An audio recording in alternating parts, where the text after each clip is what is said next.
Hello students, let us start with respiration today. Nutrition हम सारा के सारा कवर कर चुके हैं. रेस्पिरेशन से मैं टॉपिक स्टार्ट कराऊंगा. अब आपकी जो बुक्स हैं आपके पास हमारी गेम ब्रेन की बुक्स, उसमें पेज नंबर 11 से स्टार्ट होता है रेस्पिरेशन वाला पार्ट. फाइन. तो सबसे पहले समझते हैं व्हाट बेसिकली रेस्पिरेशन इज. हमने न्यूट्रिशन में करा था we intake food that goes inside our body. फिर वहाँ पे जाके उसके बाद जो प्रोसेस है दैट इज रेस्पिरेशन. रेस्पिरेशन में क्या होता है कि we intake oxygen that goes inside our body. हमारे फूड को ब्रेक करता है, एनर्जी रिलीज होती है, कार्बन डाइऑक्साइड प्रोड्यूस होता है और कार्बन डाइऑक्साइड हमारे नॉस्ट्रल से बाहर आ जाता है. So intake of oxygen followed by oxidation of food जो आपने खाया, breaking down of that and giving out of carbon dioxide. ये पूरे का पूरा प्रोसेस रेस्पिरेशन प्रोसेस है. मैं आज की क्लास में साथ साथ रीड करता रहूँगा नोट्स को भी, ताकि आपके लिए इजी हो समझना. जब आप अच्छे वीडियो देखेंगे तो साथ साथ अपनी बुक्स अपने हाथ में रखिएगा ताकि थोड़ा इजी रहे. It's on page number 11. The process of releasing energy from food is called respiration. It takes place inside the cells of the body. और एनर्जी जो रिलीज होती है ना, रेस्पिरेशन में जो एनर्जी रिलीज होती है, ये ATP की फॉर्म में एनर्जी रिलीज होती है. हमारी बॉडी की एनर्जी करेंसी है. हमारी बॉडी की एनर्जी करेंसी है ATP, एडिनोसिन ट्राइफॉस्फेट. ये हमारी बॉडी का एनर्जी करेंसी. हमारी बॉडी में एनर्जी की रिक्वायरमेंट इसी से फुलफिल होती है. एनर्जी करेंसी मतलब करेंसी क्या होता है? आप कुछ पैसा देते हो, किसी से कोई सामान खरीद लेते हो तो आप उसे एक्सचेंज कर सकते हो. ऐसी आपकी बॉडी में जो एनर्जी का एक्सचेंज होता है that is to this ATP, adenosine triphosphate. Energy बनती इसी फॉर्म में और फिर से यूटिलाइज करा जा सकता है. एक एक्टिविटी है हमारी बुक में कि ये प्रूव करो कि जब रेस्पिरेशन होता है तो कार्बन डाइऑक्साइड रिलीज होता है. इस पे एक्टिविटी गिवन है. आप कुछ लाइम वाटर बनाओ, फ्रेशली प्रिपेयर्ड लाइम वाटर को लेकर के एक टेस्ट ट्यूब में डाल. Take some freshly prepared lime water and put in the test tube. एक सिरिंज में कार्बन डाइऑक्साइड भर के उसको लाइम वाटर में अच्छे से इंजेक्ट करो. लाइम वाटर मिल्की बन जाएगा. इसका मतलब यह है कि कार्बन डाइऑक्साइड जब लाइम वाटर के ऊपर डाला जाता है तो लाइम वाटर टर्न्स मिल्की. अब आपने जो लाइम वाटर बनाया उसका कुछ पार्ट अलग करके उस लाइम वाटर के अंदर ब्लो करो एयर. अपने माउथ से एयर को ब्लो करो. अब थोड़ी देर बाद देखोगे कि वो लाइम वाटर मिल्की होना स्टार्ट हो जाएगा. ये प्रोसेस स्लो होगा as compare to that syringe वाले के, but lime water milky turn होना स्टार्ट होगा. इसका मतलब ये है कि हाँ, हम जो प्रोड्यूस करते हैं दैट इज कार्बन डाइऑक्साइड. मैं रीड करता हूँ. Take some freshly prepared lime water in a test tube. Blow air through this lime water. It takes time for the lime water to turn milky. Time लगेगा but milky हो जाएगा. Use a syringe or a पिचकारी to pass air through some fresh lime water taken in another test tube. दूसरी test tube में आप carbon dioxide या air को बहुत प्रेशर से पास करो. Lime water turns milky in very short time. दोनों केसेस में लाइम वाटर मिल्की टर्न हो रहे हैं. इसका मतलब है कि कार्बन डाइऑक्साइड पास करने पर लाइम वाटर मिल्की टर्न होता है. तो हम जब प्रोड्यूस करते हैं, ब्लो करते हैं एयर को, that also turns lime water into milky, which means that we also exhale carbon dioxide. Fine. Now respiration basically अलग अलग तरह का होता है. लाइक एक एरोबिक रेस्पिरेशन है, एक एनएरोबिक रेस्पिरेशन है. ये मैंने पूरा बनाया हुआ है. ये आपके नोट्स में पेज नंबर 13 पर बना हुआ है. Aerobic respiration, anaerobic respiration and so. देखो होता क्या है. एक तो आपने ये लाइन मैंने मार्क करी हुई है, नोट्स में जरूर कर लेना कि mitochondria are the sites of aerobic respiration. जब भी हमारी बॉडी में एरोबिक रेस्पिरेशन होगी उसका साइट बेसिक जो प्रॉपर काम होएगा वो माइटोकॉन्ड्रिया में होएगा. ठीक है. नाउ ग्लूकोज, ये मैं पूरा प्रोसेस समझा रहा हूँ. ग्लूकोज जो हम खाना खाते हैं जिसमें शुगर होती है जो कन्वर्ट होती है, वो ग्लाइकोलाइसिस प्रोसेस है. साइटोप्लाज्म में ग्लूकोज से बनता है पायरुवेट.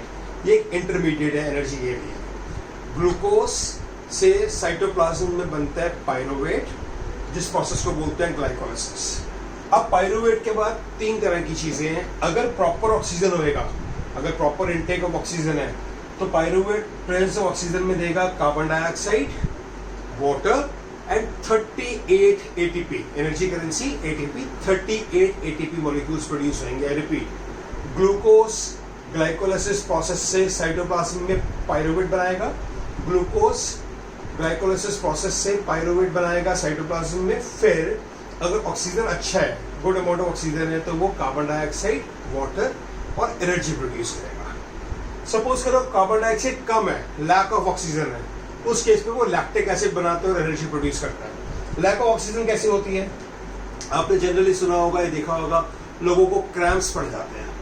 जब कोई स्पोर्ट्स पर्सन बहुत तेज दौड़ रहा है, बहुत ज्यादा खेल रहा है, तो कभी कभी उसके पैरों में एकदम से क्रैम्प पड़ जाता है। एकदम लगता है कि पैर किससे टाइटली पकड़ लिया है। उसको अच्छे से रब करना पड़ता है, मसल्स को रब करना पड़ता है। थोड़ी देर बाद ब्लड का फ्लो नॉर्मल हो जाता है और फिर वो क्रैम्प ठीक हो जाता है। कई लोगों को ये क्रैम्प की प्रॉब्लम सोते हुए भी आती है। कई लोग जब सो रहे होते हैं एकदम से उठ जाते हैं, उनको हाथ में या पैर में बहुत तेज पेन होता है और लगता है कि किसी ने टाइटली पकड़ लिया है। फिर अगेन उसे प्रेस करते हैं, उसे ऐसे मालिश करते हैं, तो नॉर्मली वो ब्लड का फ्लो ठीक हो जाता है और उसकी वजह से वो दर्द ठीक हो जाती है। ये होता क्यों है? जब कभी ऑक्सीजन का लैक हो तो रेस्पिरेशन के अंदर लैक्टिक एसिड प्रोड्यूस हो जाता है, जो कि क्रैम्प्स की फॉर्म करता है। अब ऑक्सीजन लैक का क्या मतलब है? जैसे अब सपोज कर हम सो रहे हैं, सोने के टाइम पे हमारे बॉडी के सारे सिस्टम स्लो डाउन हो जाते हैं क्योंकि हम रिलैक्स कर रहे हैं। उस टाइम पे अगर आपकी ब्रीदिंग साइकिल थोड़ी स्लो है तो ऑक्सीजन कम जाएगा अंदर, ऑक्सीजन कम पहुंचेगा, उसकी वजह से लैक्टिक एसिड प्रोड्यूस होगा जो क्रैम्प्स देगा। या फिर अगर आप कोई स्पोर्ट्स पर्सन है, बहुत ज़्यादा खेल रहे हैं, आपने एनर्जी को कंज्यूम किया हुआ है, बट आप बहुत तेज दौड़ रहे हैं और उस स्पीड से सांस नहीं ले रहे जिस स्पीड से आपकी बॉडी को चाहिए। कई लोग हाफते हैं, तेज से सांस लेते हैं, बट अगर उस स्पीड से सांस नहीं लिया जा रहा जिस स्पीड से बॉडी को उस टाइम चाहिए वो स्पोर्ट्स एक्टिविटी करने के लिए, तो बॉडी में ऑक्सीजन का लैक हो जाएगा, जिसकी वजह से लैक्टिक एसिड प्रोड्यूस हो सकता है। और अगर ऑक्सीजन है ही नहीं, जैसे कि यीस्ट के केस में ग्लूकोज से पायरुवेट बनेगा, अगर ऑक्सीजन है ही नहीं तो इथेनॉल बनता है, कार्बन डाइऑक्साइड बनता है, एनर्जी बनती है बहुत छोटी सी 2 ATP। यहाँ पे कितना बन रहा है? 38 ATP। वहाँ पे कितना बनता है? सिर्फ 2 ATP। Lack of oxygen. ठीक है, तो ये डायग्राम के अकॉर्डिंग आप इस चीज को समझ सकते हो, तीनों चीजें, absence of oxygen, lack of oxygen and presence of oxygen. तो क्या क्या फर्क आता है, एनर्जी का कितना डिफरेंस है। फाइन। उसके बाद 4 तरह के डिफरेंसेस करने हैं हमने आपकी बुक्स में, पेज नंबर 13 पर डिफरेंसेस गिवन है।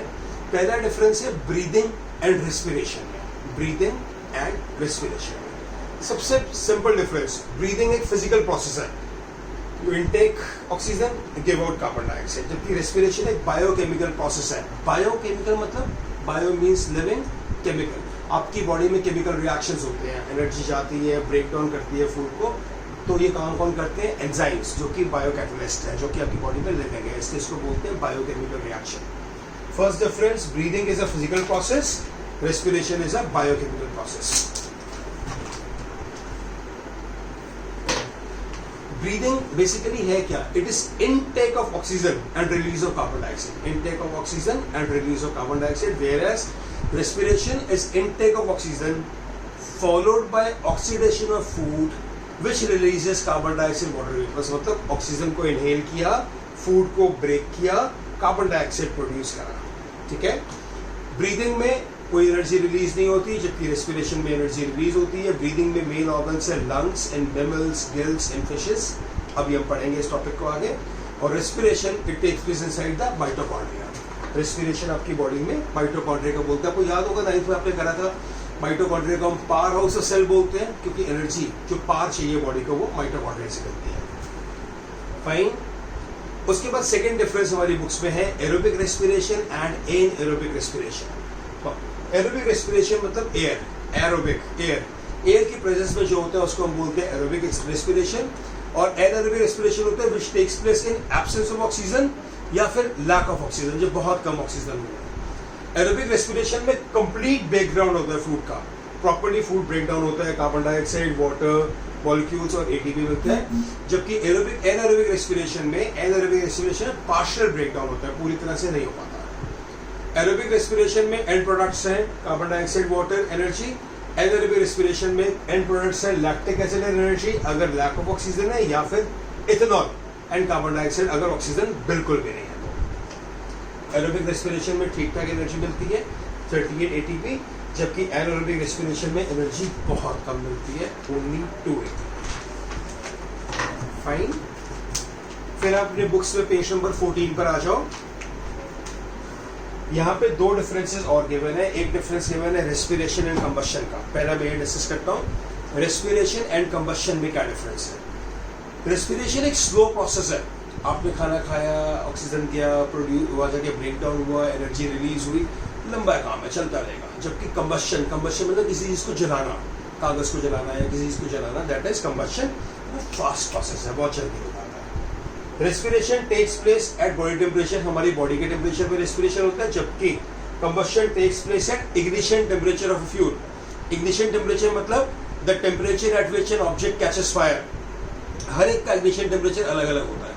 आपको कागज जलाना है, हल्का सा माचिस लगाओगे, कागज जलना स्टार्ट हो जाएगा। बट अगर आपको लोहे को जलाना है, आयरन बार को जलाना है, तो बहुत देर तक हीट करना पड़ेगा। कोल को जलाना है, बहुत देर तक हीट करना पड़ेगा। तो हर एक का अलग अलग इग्निशन टेम्परेचर होता है। तो रेस्पिरेशन हमारा बॉडी के टेम्परेचर पे हो जाता है, और कंबशन जिस सब्सटेंस को कंबस्ट कर रहे हैं उसके इग्निशन टेम्परेचर पे डिपेंड करेगा। फाइन। रेस्पिरेशन एक कॉन्टिन्यूस प्रोसेस है, चलता रहता है, जबकि कंबशन कॉन्टिन्यूस प्रोसेस नहीं है। जिस चीज को आपने जलाना है, जब वो जल गई खत्म हो जाएगा। रेस्पिरेशन बायोकेमिकल प्रोसेस है, क्योंकि मैंने बताया बायोकेमिकल लिविंग केमिकल रिएक्शंस होते हैं लिविंग ऑर्गेनिज्म की हेल्प से, तो बायोकेमिकल प्रोसेस है। जबकि कंबशन एक केमिकल प्रोसेस है। रेस्पिरेशन में कोई लाइट प्रोड्यूस नहीं होती, जबकि कंबशन में जब हम किसी चीज को जलाते हैं तो लाइट प्रोड्यूस होती है। Fine.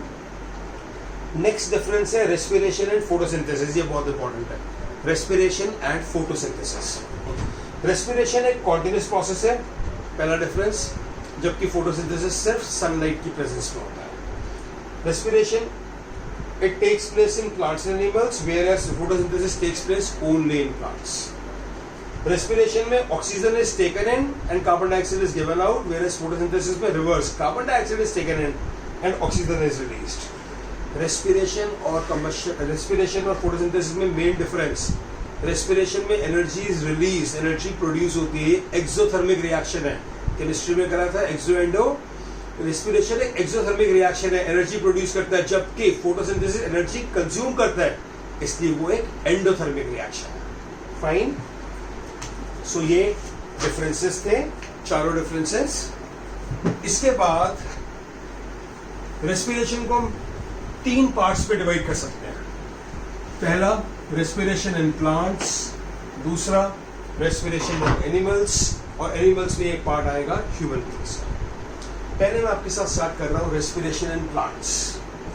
Respiration in plants, plants में रेस्पिरेशन कहां कहां हो सकती है। पहला हमें जो समझना है that is about stems. Respiration in stems. Okay, stem दो तरह की हो सकती है, वुडी या फिर हर्बेशियस। हर्बेशियस मतलब ग्रीन कलर की, जो कि फोटोसिंथेसिस में भी हेल्प कर सकता है। तो दो तरह की स्टेम्स को हम स्टेम्स के दो में डिवाइड कर सकते हैं, herbaceous and woody stems.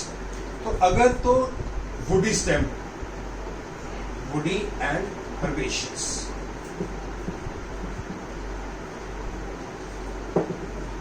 Herbaceous stem में स्टोमेटा होता है, ये हम पहले भी कर चुके हैं। स्टोमेटा के ऊपर गार्ड सेल्स लास्ट टॉपिक में किया था। हर्बेशियस में क्या होता है, exchange of gases takes place through stomata in the present, through stomata with the help of guard cells. Guard cells fill करेंगे तो ऑक्सीजन आ सकता है, बाहर जा सकता है कार्बन डाइऑक्साइड, और जब ये बंद हो जाएंगे तो नहीं। ऑक्सीजन और कार्बन डाइऑक्साइड का जो मूवमेंट है वो हर्बेशियस स्टेम में स्टोमेटा से होता है। स्टोमेटा के ऊपर गार्ड सेल्स होते हैं जो इसको पूरे का पूरा चेक करते हैं। लेंटिकल्स होते हैं वुडी स्टेम में। अगर कोई स्टेम वुडी स्टेम है, मतलब उसके ऊपर वो हर्बेशियस नहीं है, मतलब खाना नहीं बना सकती, ग्रीन कलर की नहीं है, तो ये वाला काम वुडी स्टेम्स में लेंटिकल्स करते हैं। सो मैं रीड करता हूँ। In case of herbaceous stem, exchange of gases take place through stomata, while in case of woody stem, exchange of gases takes place through pores in the stems called lenticles. छोटे छोटे pores होते हैं जिसको हम lenticels कहते हैं। Fine. उसके बाद सेकंड आते हैं रूट्स में। रेस्पिरेशन रूट से कैसे होता है। In roots, the exchange of gases takes place in root hairs which absorb dissolved oxygen along with water. In case of woody roots, the exchange of gases takes place through the pores called lenticels.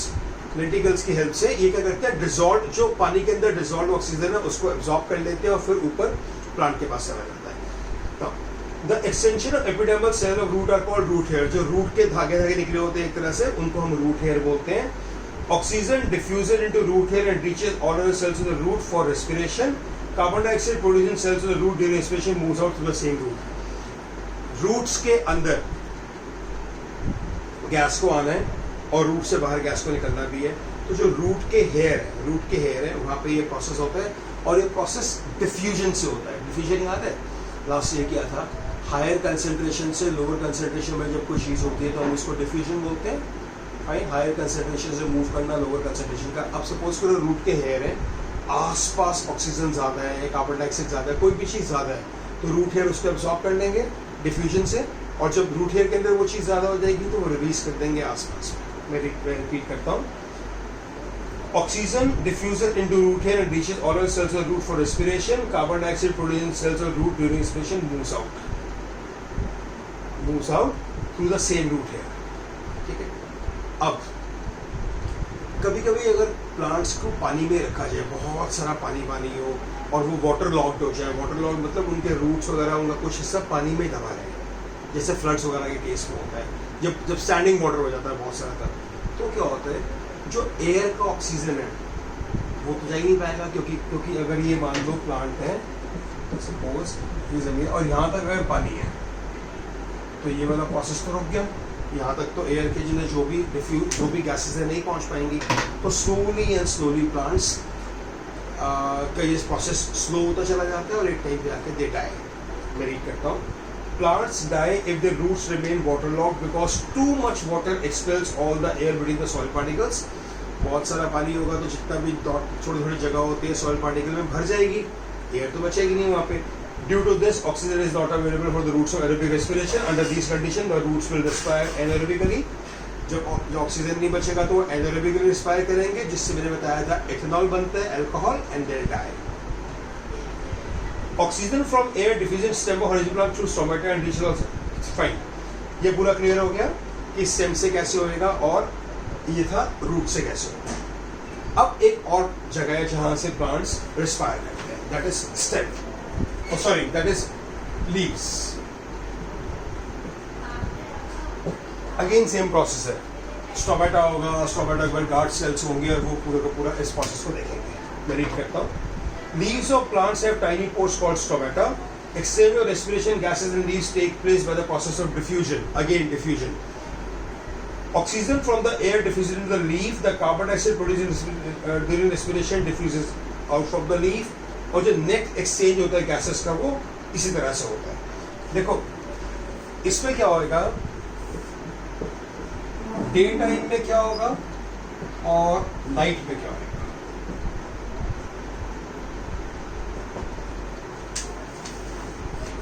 Day time में क्या होगा, पूरा दिन जब plants अपना खाना बना रहे हैं तो they inhale carbon dioxide and they will give out oxygen.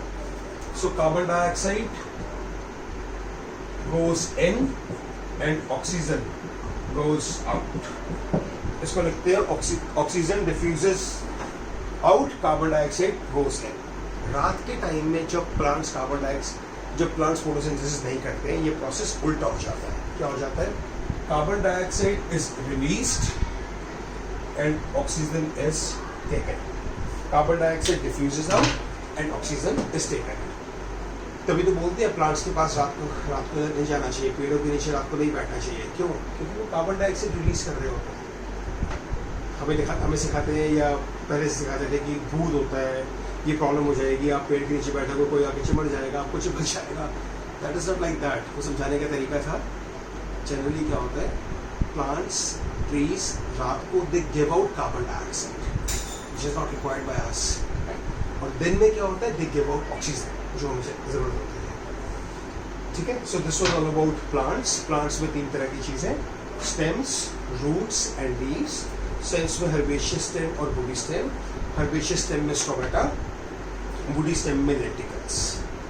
Fine, ये वाला काम करते हैं रेस्पिरेशन का। रूट्स में जो रूट के हेयर होते हैं, रूट के हेयर पूरे का पूरा ये प्रोसेस करते हैं with the help of diffusion. अगर पानी बहुत देर तक स्टैंडिंग रहेगा तो जो सॉइल के अंदर छोटे छोटे जो होल्स हैं बंद हो जाएंगे, जिसकी वजह से रूट्स को अच्छे से ऑक्सीजन नहीं मिल पाएगा, जिसकी वजह से वो इथेनॉल प्रोड्यूस करेंगे एंड स्लोली दिल डाई। और लीव्स वाले केस में दो तरीके की चीज़ें, अगेन वही लीव्स वाला केस सेम है कि स्टोमेटा के थ्रू होगा, जो लीव्स के ऊपर स्टोमेटा है उसके थ्रू गैस का एक्सचेंज होएगा। गैस के एक्सचेंज दिन में और रात में अलग होते हैं।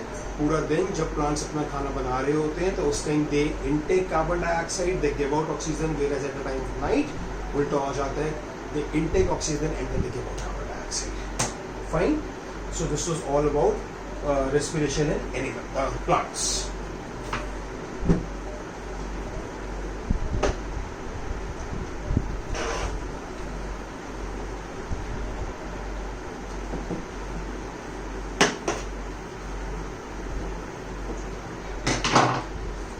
Now we come on to respiration in animals.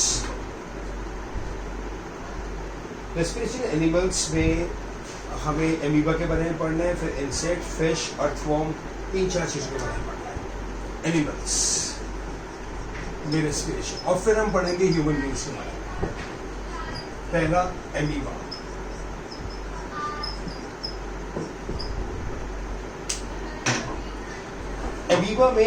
Amoeba के सेल के ऊपर जो मेम्ब्रेन होती है ना, प्लाज्मा मेम्ब्रेन, उससे ये प्रोसेस होता है। ये एमीबा, इसके ऊपर ये एक इसकी membrane, that is plasma membrane, it helps in exchange of gases. देखो मैं लिख देता हूँ यहाँ पे प्लाज्मा मेम्ब्रेन।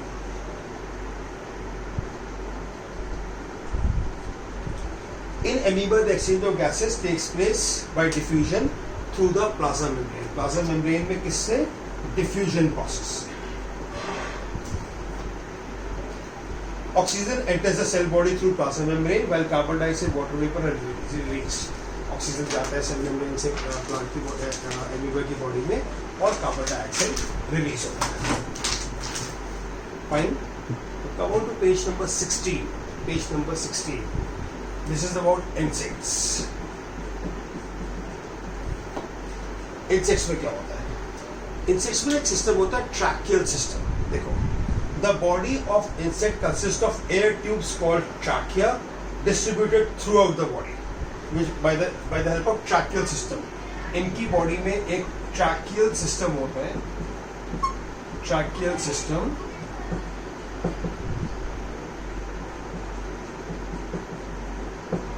जिसमें ट्रैकिया एयर ट्यूब्स होती हैं। ट्रैकिया एयर ट्यूब्स की फॉर्म होती है जो थ्रू आउट द बॉडी फैली होती है, और उनकी हेल्प से ये पूरा प्रोसेस होता है। The body of insect consist of air tubes called trachea distributed through the body forming tracheal system. These trachea open to the outside by the pores called spiracles. In trachea के and पे spiracles होते हैं, और वो spiracles help करते हैं exchange of gases में। मतलब अगर मैं बनाऊं तो कुछ ऐसा बनेगा कि ये एक ट्रैकिया और यहाँ पे ये स्पिरिकल, ये ट्रैकिया के थ्रू, स्पिरिकल्स के थ्रू एक्सचेंज ऑफ गैसेस हो सकती है। ये होएगा इंसेक्ट्स के अंदर। इंसेक्ट्स के बाद आते हैं अर्थवॉर्म।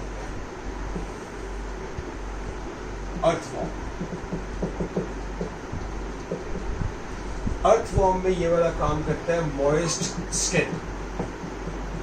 अर्थवॉर्म की स्किन मॉइस्ट होती है, गीली गीली सी होती है। वो जो स्किन होती है वो सपोर्ट करती है रेस्पिरेशन में। देखो, रेस्पिरेटरी सरफेस ऑफ अर्थवॉर्म में स्किन, ये 1 मार्क के क्वेश्चन आते हैं। एमीबा में क्या है, प्लाज्मा मेम्ब्रेन प्रोसेस क्या है, डिफ्यूजन, यहाँ पे ट्रैकियल सिस्टम, स्पिरिकल्स, या आप मैं बता रहा हूँ मॉइस्ट स्किन। ऐसे क्वेश्चन 1 मार्क में आ सकते हैं।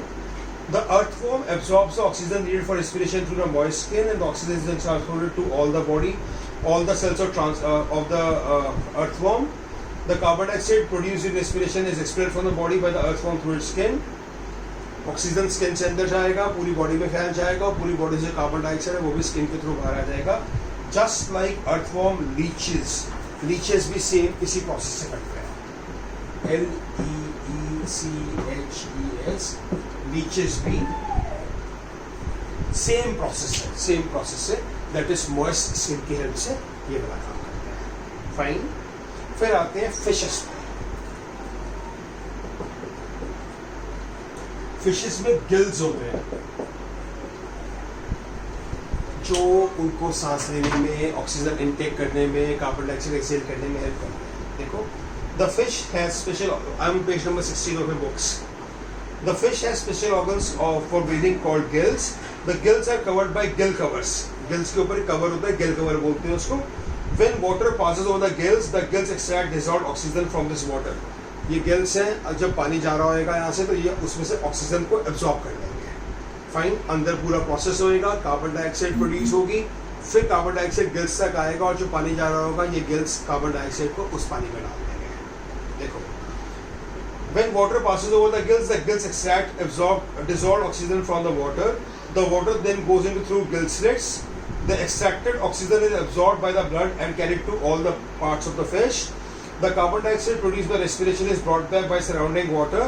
The fish has no lungs. Simple way process कि अगर suppose पानी यहाँ से जा रहा है, गिल्स ने एक्सट्रैक्ट किया ऑक्सीजन को, पूरी की पूरी बॉडी में गया ऑक्सीजन, यहाँ पे कार्बन डाइऑक्साइड प्रोड्यूस हुआ, ये कार्बन डाइऑक्साइड फिर गिल्स के थ्रू रनिंग वाटर में बाहर दे देता है.